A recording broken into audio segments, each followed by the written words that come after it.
ಹೊಳೆನರಸೀಪುರ ಪಟ್ಟಣದ ಕೋಟೆ ಚಿಟ್ಟನಹಳ್ಳಿ ಬೀದಿಯಲ್ಲಿ ಸೋಮವಾರ ರಾತ್ರಿ ದೇವಸ್ಥಾನದಿಂದ ಮನೆಗೆ ತೆರಳುತ್ತಿದ್ದ ಮಹಿಳೆಯೊಬ್ಬರ ಚಿನ್ನದ ಸರ ಅಪಹರಿಸಲು ಯತ್ನಿಸಿದ್ದ ವ್ಯಕ್ತಿಯನ್ನು ಸಾರ್ವಜನಿಕರು ಹಿಡಿದು ಪೊಲೀಸರಿಗೆ ಒಪ್ಪಿಸಿದ ಘಟನೆ ನಡೆದಿದೆ.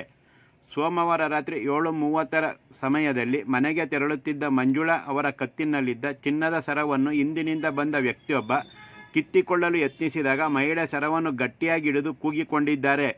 ಅಕ್ಕಪಕ್ಕದ ಮನೆಗಳಲ್ಲಿದ್ದ ಕೆಲವರು ಹಾಗೂ ಅದೇ ಬೀದಿಯಲ್ಲಿ ವಾಸಿಸುವ ಪೊಲೀಸ್ ಪೇದೆಯೊಬ್ಬರು ತಕ್ಷಣ ಹಿಂಬಾಲಿಸಿದ್ದಾರೆ. ಆಗ ಕಳ್ಳ ಅದೇ ರಸ್ತೆಯಲ್ಲಿ ಪಾಳು ಬಿದ್ದಿರುವ ನಿವೇಶನದಲ್ಲಿ ಆಳೆತ್ತರಕ್ಕೆ ದಟ್ಟವಾಗಿ ಬೆಳೆದ ಗಿಡ ಗಂಟೆಗಳ ಮಧ್ಯೆ ಅವಿತುಕೊಂಡಿದ್ದಾನೆ.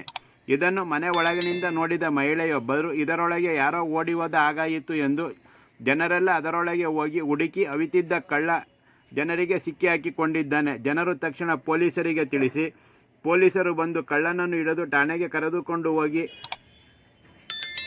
ಹೆಚ್ಚಿನ ವಿಚಾರಣೆ ನಡೆಸಿದಾಗ ಈತನ 2 ಪ್ರಕರಣಗಳಲ್ಲಿ ಭಾಗಿಯಾಗಿದ್ದು ಈತನಿಂದ 135 ಗ್ರಾಂ ಚಿನ್ನದ ಆಭರಣ, 1 ಆಲ್ಟೋ ಕಾರು, 1 ಬೈಕ್ ವಶಪಡಿಸಿಕೊಂಡಿದ್ದಾರೆ.